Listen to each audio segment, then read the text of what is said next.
Welcome to the Straight from the Source's Mouth podcast. Frank talk about sex and dating. Hello, Tamara here. Welcome to the show.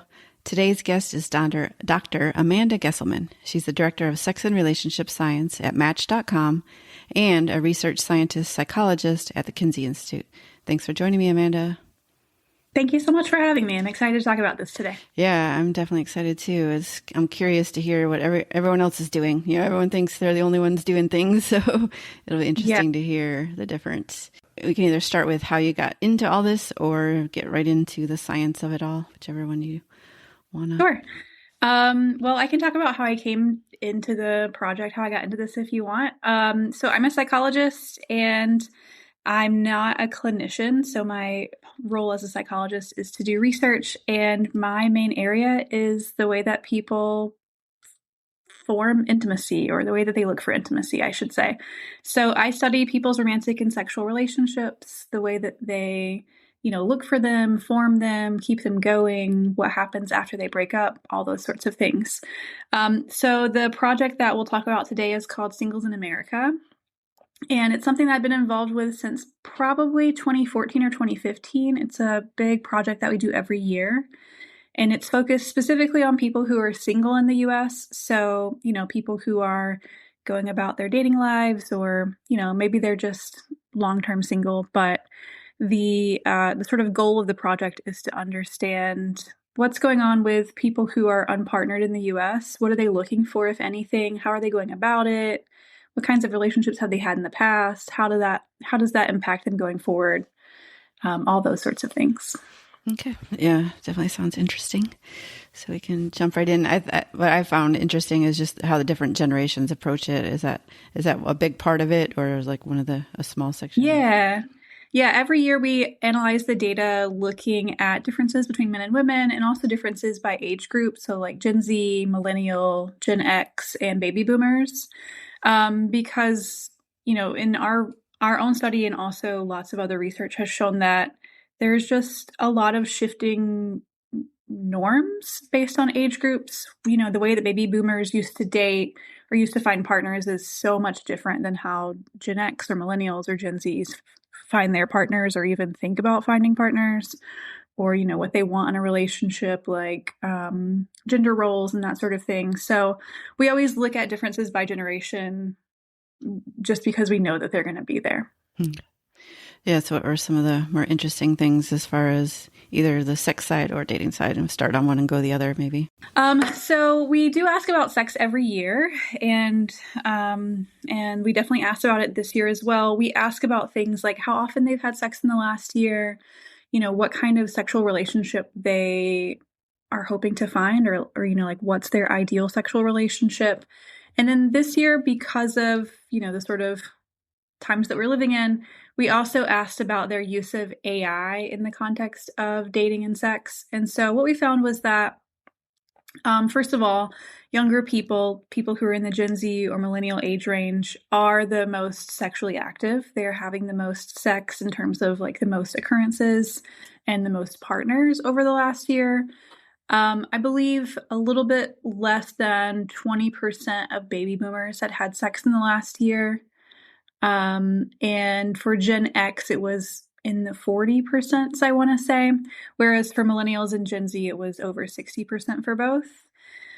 So the younger generations are having more sex. They're also more open to sexual relationships that aren't conventional. So across the board, everyone in every age group, the majority of people in every age group said that their ideal sexual relationship was within a committed monogamous relationship.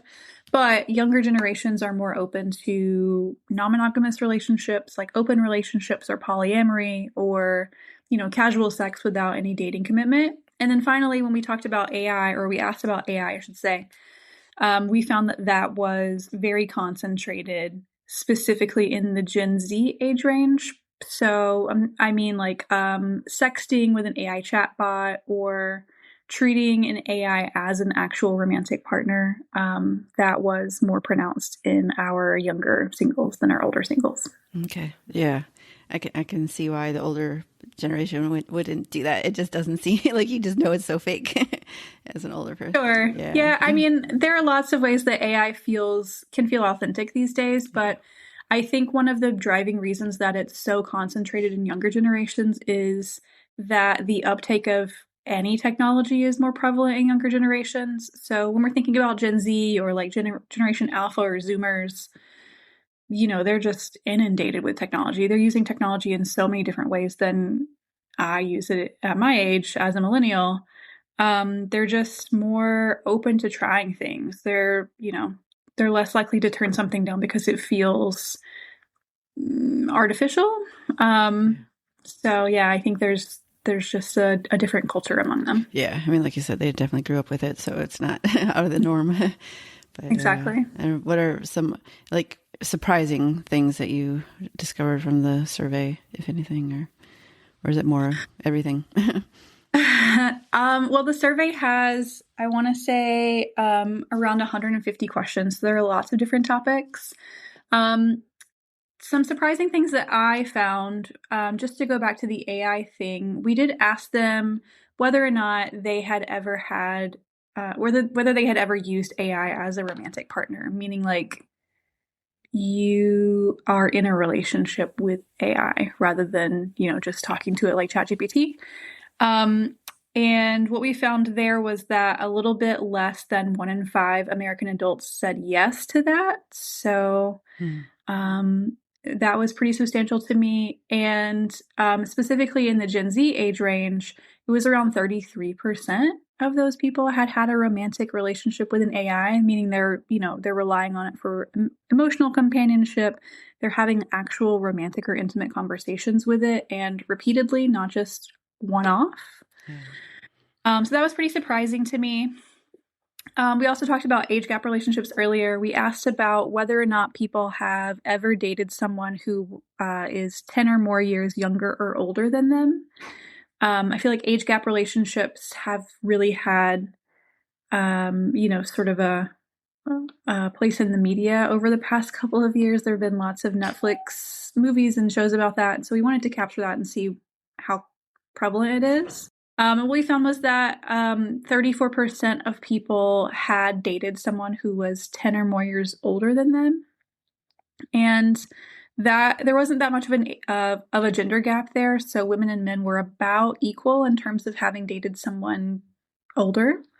And then on the flip side, 25% of people in our study had dated someone who was 10 or more years younger than them. And that one was more concentrated in men than women. So it was, I think, 30% of men versus about 20% of women had dated someone younger. Okay. Yeah, it's surprising because it seems like all the older women I know are finally dating younger guys because all the men were doing that all along. So like we're researching that. I've noticed that in the media for sure. There's definitely a concentration on like stories about an older woman and a younger man, I feel like. Yeah. And, we asked them why. What was it that you got from this? What made it appealing? They're all single in the survey, right? So they're not still in those relationships. But we asked them, what were the challenges? What were the benefits? And for people who dated a younger partner, a lot of it was physical chemistry. Even, like when we're thinking about gender stereotypes, typically we would think about an older man and a younger woman and that being very physically based and sexually based. But even for women who were dating, younger men, it was very focused around physical chemistry, sexual chemistry. They felt like a younger man had a sex drive that was a better match to their own compared to men their own age. So those were huge advantages for them. A lot of women in our survey also said that their younger partner, had a bit more emotional intelligence than they would have expected, and that was a draw for them. You also asked them about porn. What was the main gist of that one? Yeah, we did ask about porn. We don't ask a lot about porn, I'll say, but we asked them, how often they watch porn. Do you watch porn frequently? And whether or not they are okay with their partners watching porn. So what we found was that about 25% of singles in our survey said that they frequently watch porn, meaning they watch it multiple times a week. And about 1 in 10 men in our sample said that they watch porn every single day, which was, quite in contrast to women. So only 2% of women said that they watched it every single day. So men in our sample are watching it more often, whereas women in our sample, only 2% were watching it every day, and a little bit over half of them said that they actually never watched porn in the last year. And what we found in previous surveys is that women are more drawn to like written types of erotica, like fan fiction or erotic fiction in some capacity, or just things that allow you to imagine the way that people look or what people are doing without it being visual. And I think a lot of that makes sense because a lot of the porn that's out there is made for a male audience in mind anyway. And so women are sort of picking up on the fact that this wasn't designed for them. We also asked about the ways that porn sets up expectations for people in terms of like the partners that they might go for. So we asked, is it impacting your feelings about partners? Is it impacting your feelings about your own abilities? And a little bit over half of the people in our sample said that their previous experience with porn, the porn that they've watched in the past, has impacted their expectations going forward. It's influenced specifically their feelings about their own performance or skill in a negative light. So it's made them feel bad about the ways that they perform or, how skilled they are with a partner. They also said it's impacted their expectations for their own partner's skills, again, in a negative way. And it's impacted the ways that they think a sexual partner should look. Like, once you've taken your clothes off, there's maybe a bit of dissatisfaction with the way that a real body looks compared to a body in a video. So there are lots of, we found, not all porn is negative, but we did find quite a few instances of people feeling like porn has had some negative impacts on their life. Yeah, I could definitely see that. Mm-hmm. And I know another area is celibacy. You said that's... Yeah, so we did look at celibacy this year, and we asked people whether or not they were intentionally celibate, meaning like, there's a difference between not having sex in the last year and then purposely choosing not to have sex in the last year. So what we found was that 36% of singles in our sample reported that they were purposefully choosing to be celibate over the last year. And that was a place where there was a generational difference. So about 1 in 3 Gen Z singles said that they had chosen to be celibate versus a little bit more than half of boomers. So it's something that's more concentrated as singles get older. They're purposely choosing not to have sex for various reasons. Interestingly, people who are voluntarily celibate but are still trying to find a dating partner, most of them report that it hasn't impacted their dating life. So it's not getting in the way. It's actually helping them sort of recalibrate and help them form better connections with their dating partners before they factor in sex. So like, they're better able to suss out whether or not this is a good partner for them before they bring the sort of complications of a sexual relationship into that. Yeah, definitely. I've had several episodes about that where the longer you wait, the more you actually know someone and you know if you're a good fit before you get all confused with the sex hormones going on. Yeah, exactly. Yeah. And that's not to say that, people who choose to be celibate are uninterested in sex. The overwhelming majority of them, over 90% of people who are voluntarily celibate, still said that sexual chemistry is hugely important to them in their relationships. They're just not necessarily physically acting on it. They're sussing that out in some other capacity. Is there more about sex, or should we go into the relationship dating side of it? Is there something that you want to start with? Well, I know you mentioned younger or more open. I guess I don't know if there's more to say about that in general, or... So we asked people whether or not they're looking for a relationship and the strategies that they're going about finding them and the types of relationships that they're looking for. And so what we found was that across the sample, regardless of age, about 75% of people are open to finding a relationship, with only about a quarter of them actively doing something about it, like, going on dates or using dating apps or what have you. So that's 25% of the American single population as a whole. But specifically the younger generations, there are, as you would expect, I think, more younger people looking to find a partner right now. That number is much higher than it would be in boomers or in Gen X, specifically people who have, other responsibilities like taking care of kids or taking care of their aging parents or, having a full-time job. So younger people are more likely to be actively seeking a partner, and their strategies are a little bit different than older people. So across the board, across ages, using online dating apps is the top way that they're trying to find partners. But people who are in the Gen Z or millennial age range are also more likely to be doing in-person strategies, like in combination.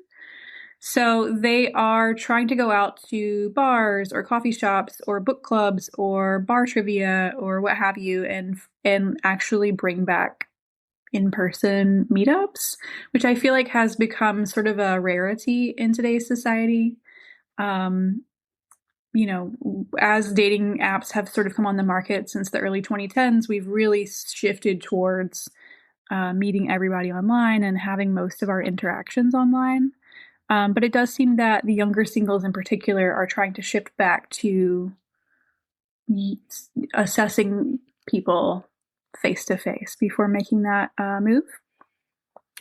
They're also more likely to be looking for some kind of relationship that is non-monogamous.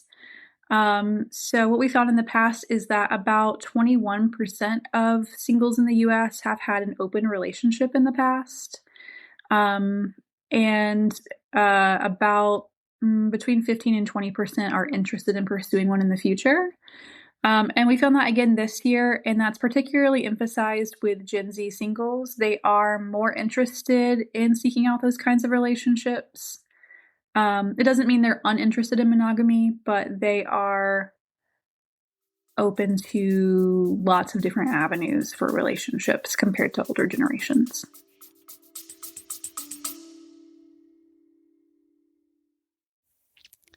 Hi, Tamara here. Just wanted to break in and say, if something you're hearing is making you think of a friend who could use this information, feel free to forward it to them right now. They would probably really be grateful for that. Thank you so much. Bye. Yeah, I can see that. And you said there's 150 questions. Are there, like, is it all these three main topics in every different way? Or like, what are some of the unique questions you guys ask? Or Yeah, so the overall goal of the survey is to understand who's looking for relationships, what kinds of relationships, what they're doing about it, that sort of thing. But we also ask questions about different things that might get in the way. So this year we were particularly interested in understanding the sort of gendered gap between specifically heterosexual men and women. There's been a lot of media stories and debate over the last couple of years about the sort of like changing preferences in partners, like the rise of the sort of trad wife influencer and how that is so different from previous years where, women's like, wanting like a boss babe or whatever, like women who are independent and, power couple-y kind of things. So we were really interested in looking at whether or not there is this sort of growing gap between what heterosexual women and men want and the way that they're perceived. So this year we asked about that, and we found that specifically within our heterosexual singles sample, 70% of men and women there felt like there's some sort of growing divide where, they're trying to date the opposite sex or the opposite gender, and there's just something that's getting in the way that's keeping them from effectively communicating with one another. And that it seems to be getting worse and worse and worse. So in particular, they report that that they can see that difference, that they can see that sort of divide or that like miscommunication in the ways that people are behaving when they first match on a dating app or first, start texting one another, and the expectations that the other one has when they go to a date, when they first meet face to face, is also sort of becoming a challenge to navigate. So we dug into that, and what we found was that a lot of heterosexual men and women are reporting that there are just these misconceptions about them that seem to be really ingrained in the dating culture now. So for men in particular, they report that they feel like all women that they meet on dating apps think that they're only interested in sort of a casual sex relationship, when many of them are actually looking for a committed relationship. And, we can sort of like double check that in our survey, right? Because we asked them what they're looking for, and most of them are in fact looking for something long-term and committed. But they say that that particular misconception is prohibiting them from having an emotional connection, especially in combination with one of the other top misconceptions about men, which is that they feel like women think that they lack emotional intelligence. So there's something happening for men in particular where they feel like they're not expected to or allowed to engage in any kind of deep emotional or authentic conversation with women, that it seems to women that it's coming out of left field and weird for them to be doing that. And then on the flip side, women report that a lot of the men that they encounter on dating apps are thinking that they are expecting to find someone who's going to sort of provide for them in kind of like for lack of a better phrase, kind of like a gold diggery way, where they're looking for what men can give them rather than any kind of actual relationship. That they're very materialistic, that they're out to take men's money, essentially, and that is creating that sort of same barrier for them, like sex is for men. So when we ask them, the sort of fallout from that, what's the consequence? About 85% of them said that it's made dating a lot harder for them over the last year. It's made them kind of want to wash their hands of it, like to get off of it and stop trying. Even though they very much want a relationship, it's sort of standing in the way. And they see this becoming just a growing and growing problem rather than something that they can figure out how to navigate past. So that seems to be a huge problem, specifically for people who are online dating. We also asked a lot of things about other types of barriers or obstacles to relationships. So, for instance, we asked about the influence of different types of media on their relationship expectations, and we also asked even about the ways that their parents' relationships impacted their current expectations for a partner and the ways that they could handle it.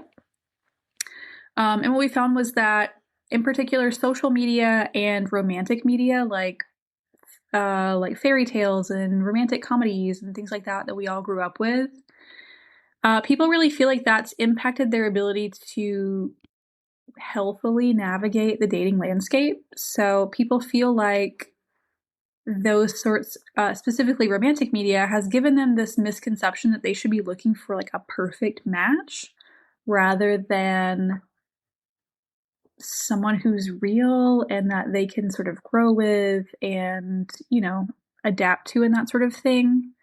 And then in particular, people who grew up in a sort of tumultuous environment where their parents weren't necessarily in a happy relationship with one another. About a third of singles in that situation reported that has made it very hard for them to trust and commit to partners going forward as an adult. And it's also made it really hard for them to know when it's right to end a relationship that doesn't feel healthy. Yeah, I could see all of that for sure. I have a lot of episodes about, just the differences between men and women and how we communicate. And like, I think the one misperception that you talked about with the providing, for women, for a man to provide, it doesn't necessarily mean financially. It just means like making them feel safe and taking care of them, and taking the initiative and doing, in my mind, the male role, gender role. But I think men take it as all financial. So, and then, of course, I've heard on the apps when men are first talking, they talk about sex early on. So women automatically think that's all they want when they're just trying to, suss out compatibility. They don't mean like right now. They're just saying like in general. Yeah. I think a lot of those problems could be solved if we could figure out how to get people to communicate more and more clearly. Yeah. But I think that's a society-wide problem, not just like a dating app problem, communication is hard. Yeah, definitely. Yeah. I mean, were there some that were like super optimistic, or is that kind of rare, or like, are there any of them at least that like love dating? And I think it's really interesting because we did find all of these barriers, these sort of obstacles and challenges. And, we also found things like, a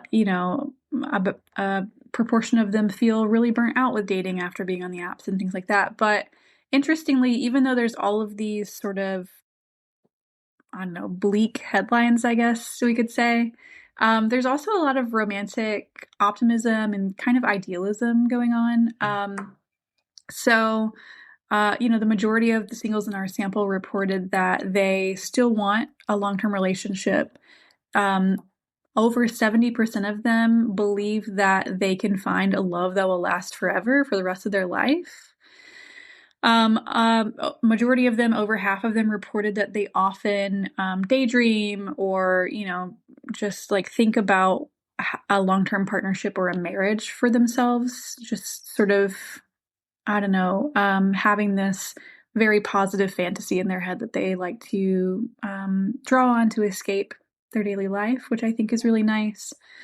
Many of them still want to get married and have children. There's a lot of hope still happening. A lot of them, a majority of them believe in love at first sight, and they believe that's possible for them.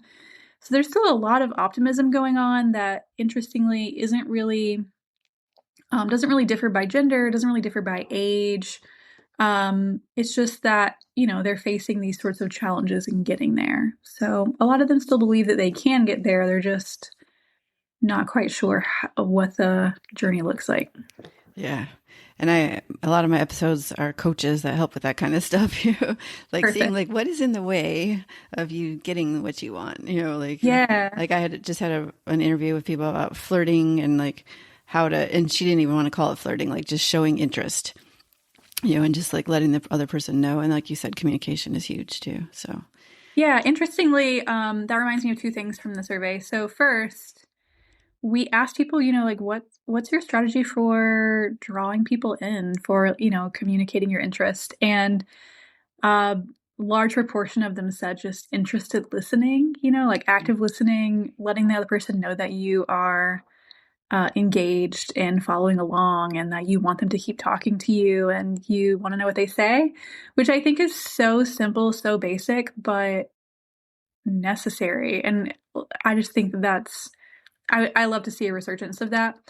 And then the other thing is, every year we ask people, what's your strategy for finding a partner? And largely it's always online dating. But this year we found that about 10% of singles have turned to a professional matchmaker over the last year, which is, 1 in 10 isn't necessarily that large of a proportion, but in past years it's been like 2 or 3%. So it's kind of a jump up this past year, I should say. And I think that is signaling that people are realizing that they could use a bit more professional help, that they could use someone to help guide them through the process. And I'm really interested to see whether or not that increases again next year, whether or not that's going to be sort of a booming business next September. Yeah. Yeah, actually, I interviewed a matchmaker who, like matchmaking.com, and she said the same, like, and women for heterosexual relationships, or maybe both, I'm not sure, they get to go they're in the database for free, and then men are the ones that pay. But then obviously the more women they have, the better they can match people. So Right. yeah, it's becoming more of a thing. Yeah, I think that that's important. I think, there are lots of ways that we could improve our life if we just reached out for a little bit more help. So I think that's really interesting. And I would be really interested to see if more singles turn to that next year. Yeah, that and in-person stuff, like you said, too. I think everyone's kind of over the online apps. Yeah. All right. Well, is there anything you wished I would have asked, or is this a good place to just give some like final thoughts? Or I don't know. What do these usually sound like? Yeah. I mean, I guess we could leave it with, there is hope. Like there's 70% of people want a relationship, and everyone knows, lots of people want it. They just don't know how to do it. So give people the benefit of the doubt, like give people a break. If you give them second chances, third chances, if they, we talked about the ick factor in another episode, like give everyone a break, and everyone's struggling with this. So, have some hope. Everyone wants a relationship. Just keep at it. Yeah, I think that's a great point. I think that that's something that we found year over year over year in our survey, that people are really trying to find a partner, and most of them are willing to give second and third chances to figure out whether or not you could be a good connection for them, whether or not you have good chemistry with them. People are just, there's lots of reasons that it might sound depressing in various, headlines, but people are really hopeful. They are really optimistic, and they are really trying. So I would hope that, going forward, people would give a little bit of grace and spend a little extra time seeing whether or not it's a good fit. Yeah, definitely. And check out Logan Ury from Hinge as well. I know she has some good stuff. Tons of people out there do. But all right, well, thank you again, Amanda. And if you love this episode, be sure to tell your friends about it and rate it as well. And I appreciate you being on. Thank you. Thank you so much. All righty. Thanks, everyone. Bye. Frank Talk, sex and dating educates. Hi, everyone. Sorry for the interruption. I just wanted to point out that there is a send us a text message at the very beginning of the description, and you can use that to send in an anonymous question or comment. So I'd really appreciate it. All right. Thanks.